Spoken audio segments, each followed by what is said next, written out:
The day my own mother screamed at my children in front of 50 guests and threw us out of her pool party, I said nothing. I simply wrapped my kids in their towels and walked away. What no one knew was that the very house she used to shame us, the beach house she treated like her trophy, already belonged to me. I remember the sound before I remember the words. Music from the speakers, ice clinking in glasses, people laughing in that forced loud way that sounds more like performance than joy. Then my mother's voice cut through it all. Get out of the pool. Everything stopped. The kids splashing, the women in big sunglasses, the men hovering near the grill, heads turned in slow motion toward the shallow end where my daughter stood. Emma, my mother snapped, her manicured hand slicing the air, you and your brother need to get out. This party is for respectable family only, not for divorce disasters and their chaos. Emma froze on the pool steps, water dripping from her braids, her pink goggles still perched on her forehead. My son Jack clung to his pool noodle, eyes wide, not even understanding yet, only feeling the shame in her tone. Someone laughed under their breath. Someone else looked down at their drink. No one stepped in. We were in Wilmington, North Carolina, at the beach house my mother bragged about every single chance she had. My summer place, she liked to call it, as if she had built it with her bare hands instead of signing a lease with a property company. She had decorated it with seashell art and framed quotes about family. It was her stage. I walked to the edge of the pool and held up a towel for Emma. Her lips trembled, but she did not say a word. I lifted Jack out of the water, his small arms wrapping around my neck, his chest still heaving from swimming. The whole time my mother stood there, one hand on her hip, as if she were the hostess of some exclusive event and we were strangers who had crashed it. Go on, she added, her voice sharp and proud. You can gather your things at the side gate. She wanted everyone to see it. She wanted them to see the way she handled her embarrassing daughter and the two children who were proof that my marriage had failed. In her mind, she was maintaining standards. In reality, she was humiliating an 8-year-old and a 6-year-old who only wanted to swim. I wrapped Emma in her towel and draped another over Jack's shoulders. Our flip-flops slapped against the hot concrete as we walked past tables of food and relatives who had once kissed my children on the cheeks and called them sweetie. No one met my eyes. Not my sister Lauren, who pretended to fiddle with the fruit platter. Not my brother Ben, who stared at his phone like it held the answer to every question in the world except this one. I did not plead. I did not argue. I did not defend myself. I carried our bag, held onto my son with one arm, and kept my hand on Emma's damp shoulder with the other. We walked through the side gate and back to my car, still wet, still shivering in the midsummer heat. On the drive home, the kids were quiet. Usually the ride back from the beach meant sticky fingers from melted popsicles and big plans for next time. That day there was only the soft sound of the tires on the highway, and the little gasps Emma tried to hide when she wiped her face on her towel. Why does Grandma hate us? She asked finally, her voice so small I almost missed it. I looked at her in the rearview mirror, at her red eyes and wet lashes, and I felt something shift inside me. It was not rage. Rage is hot and loud. This was colder, cleaner. Like a line drawn in permanent ink. Before I tell you what I did about it, I want to ask you something. If you are listening to this, tell me in the comments which city you are watching from. I want to know where other people are sitting with their own stories while they hear mine. I took a breath. Grandma does not know how to be kind all the time, I said. That is about her, not about you. It was the truth, but it was not enough. I knew that. There comes a point where explanations become excuses. And I had reached that point without even realizing it. At home, in our small rental house on the quieter side of town, the air felt different. My mother's world was all about show, big parties, perfect photos, careful appearances. My world with my children was softer. Dishes drying on a rack, school drawings on the fridge, shoes in a pile by the front door, a worn couch that had held us through movie nights and sick days and everything in between. I got the kids showered, made grilled cheese sandwiches, and put on a cartoon they loved. They leaned against each other on the couch, already starting to laugh at the characters on the screen, their bodies moving on from the pool even if their hearts had not. When they were settled, I went to the small desk against my bedroom wall. It held my work laptop from my software engineering job, a chipped mug full of pens, and a single drawer where I kept every important document of my adult life. Pay stubs, insurance papers, and one folder I touched only when I needed to remember that I was not as small as my mother wanted me to feel. I pulled out the folder and opened it. There it was, the closing statement, the deed, the correspondence with the property management company. The date from 6 years earlier when I had signed the papers on a modest but beautiful beach house outside Wilmington. I had worked late nights, taken freelance coding jobs on top of my full-time work, and skipped every unnecessary expense for 3 years to save the down payment. My mother had complained constantly about how expensive the coast had become. She had wanted a place to escape summers in the city. I had seen an opportunity to invest in something that could grow in value while also maybe bringing us closer. So I offered her a lease through the management company at less than half the going rate. "Are you sure you can afford this place?" she had asked back then, standing on the deck, eyeing the view like it was born for her. "It is handled," I had replied. She had assumed I found a good rental. She never asked if I owned it. She never asked how I managed it. She never asked anything that might require her to adjust the story she liked to tell about me, the one where I was the struggling single mother who should be grateful for the occasional invitation. As I looked at those papers after the pool incident, I realized something very simple. I had been treating my mother like she was fragile. In reality, she was sharp enough to wound and secure enough to believe that those wounds would carry no cost. I opened my laptop and pulled up my email. My fingers moved without hesitation. I wrote to the property management company that handled bookings and repairs for the house. I referenced the section of the agreement that allowed the owner to terminate a month-to-month lease with 60 days' notice. I asked them to issue the termination notice to my current tenant. I did not explain why. I did not describe the pool. I did not spill my hurt into that message. That email was not about feelings. It was about a boundary that should have been drawn years ago. When I clicked send, there was no dramatic swell of emotion, just a steady exhale, as if I had been holding my breath for a very long time without realizing it. I closed the laptop, put the folder back in the drawer, and went to sit between my children on the couch. Emma leaned her head on my shoulder. Jack tucked his feet under my leg. On the television, animated characters raced across the screen, oblivious to the small revolution that had just begun in our quiet living room. I slept well that night. For the first time in a long time, my dreams were not full of old arguments and half-spoken comebacks. The morning light that slid through the blinds felt almost new. At 9:07 a.m., my phone rang. The screen showed a number from the coastal area code. I answered. "Good morning," a calm voice said. "This is Harbor Shore Property Management. We wanted to confirm that we have notified your tenant of the lease termination, per your request. She has already called our office twice this morning." My heart did not race. I felt only a clear, steady focus. "Thank you," I said. "That is all I needed to know." We hung up. Less than 2 minutes later, my phone lit up again. This time I recognized the name on the screen. It was my mother. My mother called 5 times in a row before I finally answered. I stood in my kitchen, one hand on the counter, listening to the phone vibrate across the surface. I did not feel dread. I did not feel guilt. I felt a kind of calm that comes only when a line has been crossed so clearly that there is no confusion left. On the 6th call, I picked up. "What is this?" she demanded. Before I could speak, I received a message saying the beach house lease is being terminated. There must be some mistake. "There is no mistake," I said. Her breath caught. "Well, who exactly do I speak to? Who is the owner? Someone must have complained about me. This is absurd. I have rights." "You received the notice, Mother. It explains everything you need to do." "Do not talk to me like that," she snapped. "Tell me who is behind this."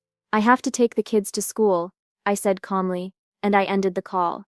I set the phone down gently, then gathered lunchboxes, backpacks, and jackets. The morning routine moved around me like a quiet rhythm, steady and grounding. While the world outside stirred with frantic energy, our little house remained warm and soft with the sound of feet on hardwood floors and the scent of toast from the kitchen. When I dropped the kids off, Emma squeezed my hand a little longer than usual. "Will we go back to the beach house this summer?" she asked. "Yes," I said. "We will. Even if Grandma does not want us there?" A pause. My daughter did not deserve complicated answers. "We will," I repeated, "because some places belong to us no matter who tries to push us out." She accepted that, nodding thoughtfully before running toward the school entrance with Jack trailing behind her. In the parking lot, I sat in the driver's seat and let the morning sunlight warm my face. The phone buzzed again. A voicemail, then a text from my sister. "Mom is upset. What did you do? She was harsh yesterday, but this is going too far." I ignored it. 10 minutes later, a voicemail from my brother arrived. "This is petty. Do not escalate things. She did not mean what she said at the party." I did not respond to that either. People who will not stand against cruelty will always claim it was a misunderstanding. As I drove home, I reminded myself of something I had forgotten for years. Silence is not always surrender. Sometimes it is preparation. By noon, my mother called again.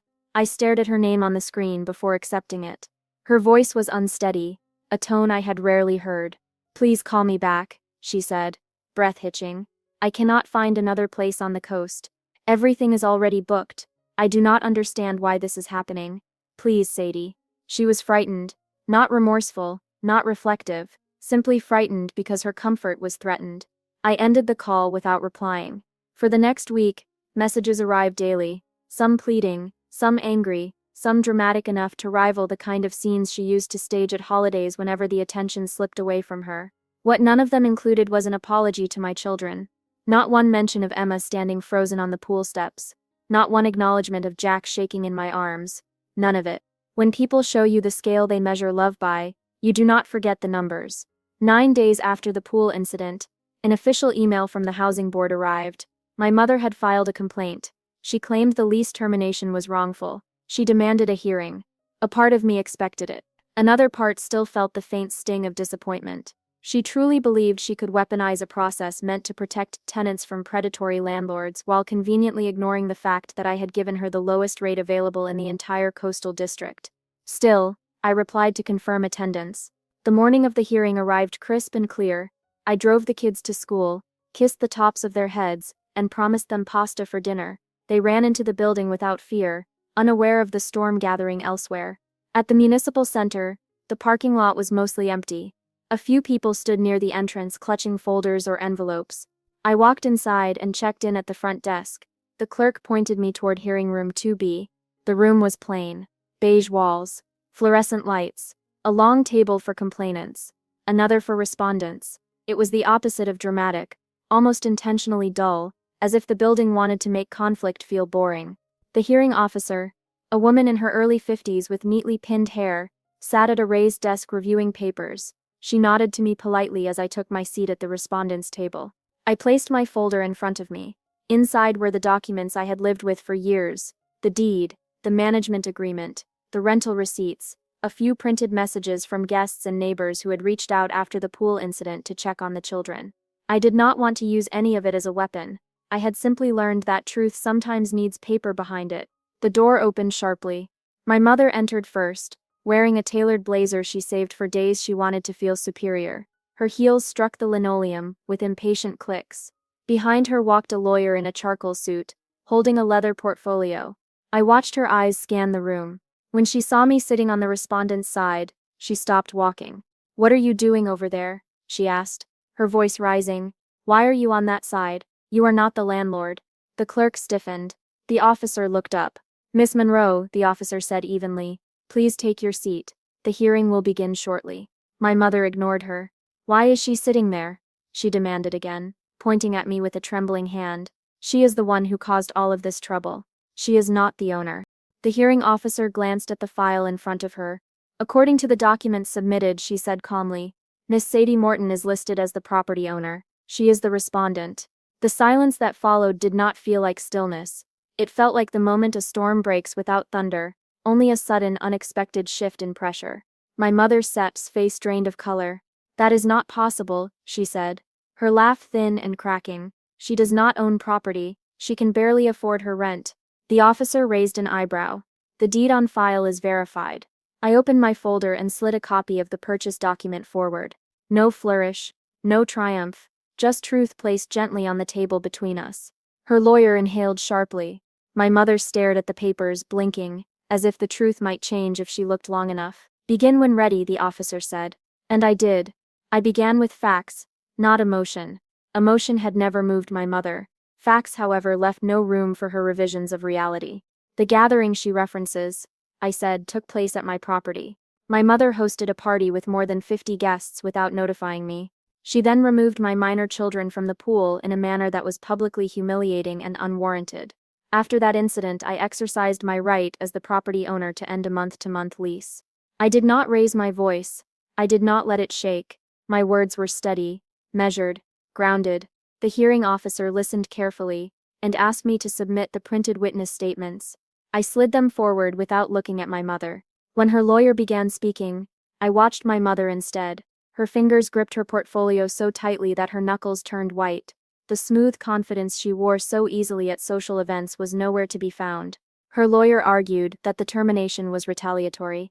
He spoke of elder mistreatment, emotional distress, abrupt loss of summer housing, and disruption to a well-established routine. He attempted to paint my mother as someone blindsided by a sudden act of cruelty. But cruelty was not the issue. Boundaries were. When the officer asked if I wished to respond, I nodded. I provided my mother with a rental rate significantly below market value for years. I said. She was not forced into that arrangement. She benefited from it. Ending the lease was not retaliation. It was a necessary boundary after a public incident that involved my children. My mother's chair scraped loudly against the floor as she stood. "This is humiliating," she said, breathless with indignation. "You are making a spectacle of your own family. You are punishing me for one bad moment." The officer held up a hand. "Miss Monroe, please sit. You will have an opportunity to speak." My mother did not sit. She looked at me with eyes full of disbelief, as if she could not understand how I was capable of standing on the opposite side of anything she wanted. "I raised you," she said. "How dare you stand there and pretend you have the right to do this?" The words landed with a dull thud inside my chest. She had always believed that raising me meant owning me. She had never considered that motherhood and possession were not the same thing. "Miss Monroe?" the officer said again. "You must take your seat." My mother sat, but her hand trembled on the table. "Do you have anything else to add?" the officer asked me. "Yes," I said. A rehook was needed here, a pull to keep the listener leaning in. So I breathed slowly, and continued. "I want to be clear about something. This hearing is not about a pool party. It is about a pattern of disregard. My children were humiliated in a public space. They were treated as if they were beneath other guests. I will not continue providing housing to someone who openly mistreated my family. I will not continue providing housing to someone who openly mistreated my family." I could feel the silence shift, not heavy, but attentive. In a YouTube story, this is where listeners lean closer to their screens. If you are listening to this right now, this is a good moment to like the video if the story has held your attention so far. It helps more people hear stories they might relate to. The officer turned to my mother. "You may respond." My mother lifted her chin, trying to summon the composure she was used to wearing, but her voice betrayed her. "I did not know she owned the house," she said. "I thought," her voice broke off. She swallowed. "I thought she was renting some budget unit and that she wanted to bring her children to enjoy something nicer. I made a mistake at the party. I admit that. I should not have raised my voice. But expelling me from the property is extreme. I did not deserve that." The officer eyed her carefully. "You had access to a below-market property for several years. Do you dispute that?" My mother hesitated before shaking her head. "No. You signed a month-to-month lease. Do you dispute that?" "No. Then the property owner had the legal right to terminate the lease at any time with the appropriate notice." My mother looked at the officer, then at her lawyer, then at me. "You could have told me," she whispered. "You could have said you were the owner." "You never asked," I replied. Her eyes widened, not with recognition but with wounded pride. In her world, if she did not ask a question, it meant she already knew the answer. She had spent years believing I was incapable, struggling, dependent. Reality was an inconvenience she never cared to look at.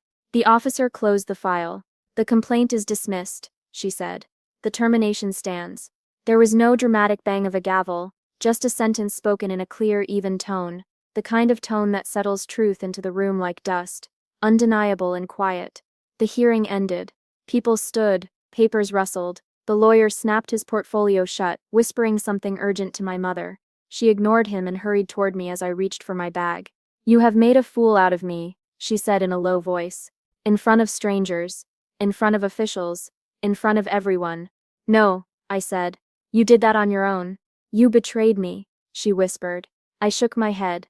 "I protected my children." She stared at me as if trying to decide whether to scream or cry, but neither came. Finally she said, "I did not know." That, I replied, was always the problem.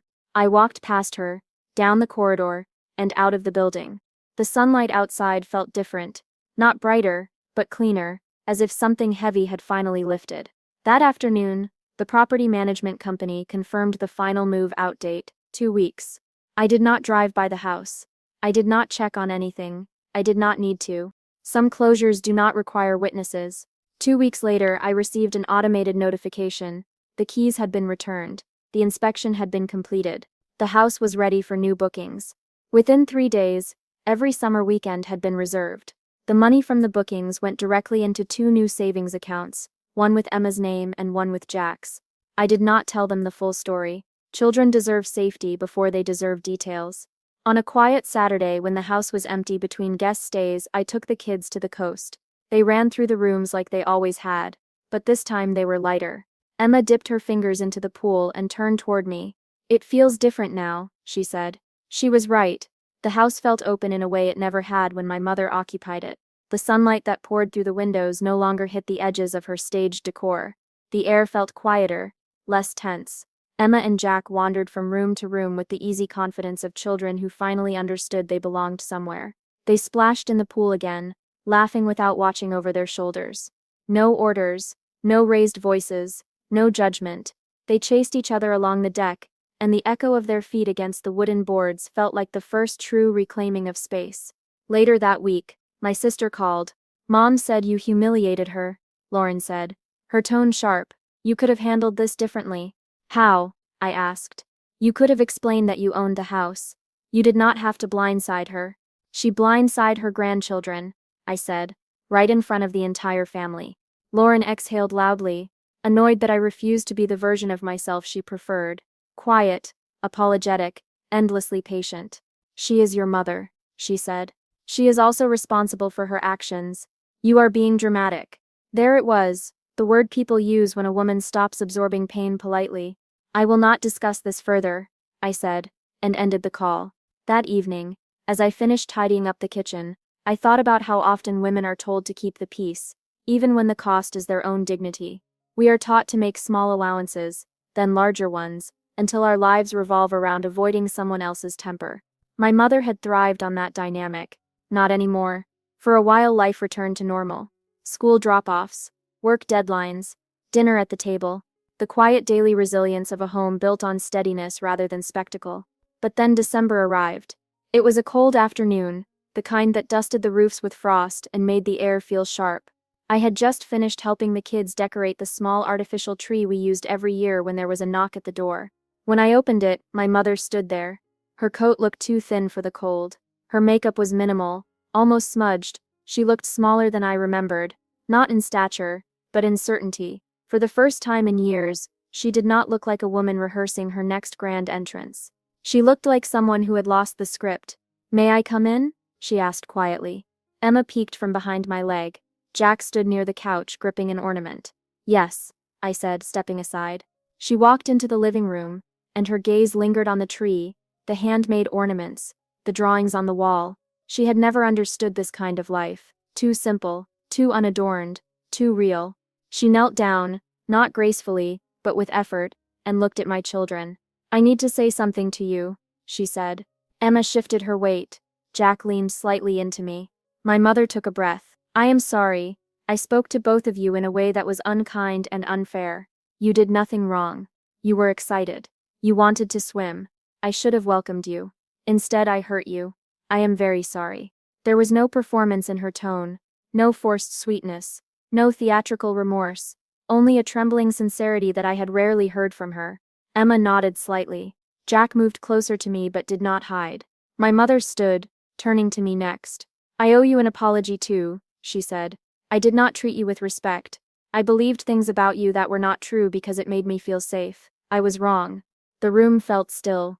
Not heavy, not tense, just still, as if the moment itself understood how delicate it was. "You hurt them," I said. "That is the part I cannot overlook." "I know," she whispered. "I know, and I cannot undo it. I can only be different now." Her hands twisted together, a gesture I recognized from childhood. It meant she was afraid. "I would like to be part of your lives again," she said softly. "But I understand if you do not want that. This is where another natural rehook belongs, the kind that keeps listeners from clicking away. Here is what I have learned. Forgiveness and access are not the same thing. You can forgive someone, and still choose not to let them back into the spaces where they caused harm. You can accept an apology and still protect the peace you fought for." I looked at my children first. They watched me carefully, trusting me to decide. "You may see them," I said, "but boundaries will remain in place." My mother nodded with the seriousness of someone receiving a fragile gift. I will follow whatever rules you set, she said. I will not shout at them again. I will not judge you again. I just want a chance to do better. I did not give her absolution. I gave her structure. That evening, after she left, I tucked the kids into bed. Emma asked, "Is Grandma going to be nice now?" "I believe she is trying," I said. Trying matters more than pretending. The next morning I sat at the dining table with a cup of coffee, the winter sunlight slanting through the window blinds. I thought about how far we had come, not because of revenge, not because of punishment, but because of boundaries, the kind drawn not from anger but from clarity. Midway through the day, while the kids played quietly, I picked up my phone and took a moment to breathe before speaking again. If you have ever drawn a line with someone in your family, or wished you had the strength to do so, tell me in the comments. Stories like these can make people feel less alone, and sharing them helps others find their courage. That was my second YouTube CTA. Placed naturally. Later that week, the property management company sent me a summary of the winter bookings. The beach house was fully reserved for the season, even in the colder months. The income flowed into the kids' accounts without interruption. On another quiet weekend, I brought Emma and Jack back to the coast. The sky was gray, and the air was brisk, but the pool was heated. They ran beside it, their laughter echoing off the house's white exterior. The same pool, the same water, but it no longer held any trace of humiliation. It had become ours again. Emma stood near the railing, her hair blowing in the cold wind. "This place feels like home," she said. "It is," I replied. Winter broke slowly that year, stretching itself thin across January and February, as if the cold did not know how to let go. The kids and I settled into our quiet routines again, but something in the air had changed. Our home felt steadier, as if the ground beneath us had finally stopped shifting. My mother kept her distance but not her silence. She called every so often to ask about the kids, and I allowed brief conversations. She adhered to the boundaries I set. No unannounced visits, no passive remarks dressed as concern, no rewriting the past to suit her comfort. She followed the rules, which was proof enough that she understood the cost of breaking them again. Still, I did not rush reconciliation. Healing does not come from skipping steps. It comes from walking each one slowly and being honest about the ones you will never take again. In March, the beach house remained fully booked, even during off-season weeks. The bookings confirmed something I already suspected. The house was finally being appreciated for what it was, not for what someone pretended it meant about their life. Each deposit into the kids' savings accounts felt like a small brick laid for their future. A quiet, steady fortress built from choices no one else needed to understand. One weekend, between bookings, I drove Emma and Jack to the coast again. The sky was pale blue and a thin layer of sand traced the edge of the driveway. As soon as I unlocked the door, they darted inside, exploring their favorite corners as if greeting old friends. I stood in the living room for a moment, letting the ocean breeze spill through the cracked window. This house had been the center of so much tension, yet here it was now, a sanctuary, a reminder that peace can be reclaimed, even from the ruins of someone else's chaos. The kids ran out to the pool. The winter chill was fading, the water shimmering with early spring sunlight. Emma leaned over the edge and traced a circle across the surface with her fingertips. "It feels ours," she said, her voice soft but sure. She was right. The echoes of that awful day at the party had dissolved. In their place was something clean, something earned. That evening, as we sat on the patio with hot chocolate, the sun dipped into the horizon. The waves rolled in like a steady heartbeat. This was the peace I fought for, the peace I wanted them to grow up inside. A few days later, an envelope from the county arrived in my mailbox at home. Inside was the final notice confirming the legal closure of the complaint hearing. Case resolved, no further action needed. The page was plain and practical, but it carried a weight that felt strangely satisfying. It was the official end to something that had taken years to unravel.